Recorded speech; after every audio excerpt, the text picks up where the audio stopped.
I got this frame. This frame is solid wood. I love it. I got it because I have an inspirational quote that I want to put in my room. You can actually fit pictures 8 by 8 or even pictures 6 by 6. So I'm going to put my motivational letters. I'll show you what it looks like. And then after that, you have the framing.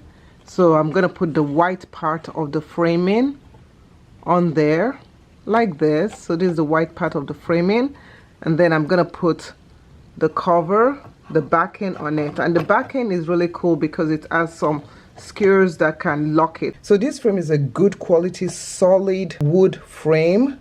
It has 2 centimeter thick frame, which is about 0.78 inches. It's very firm.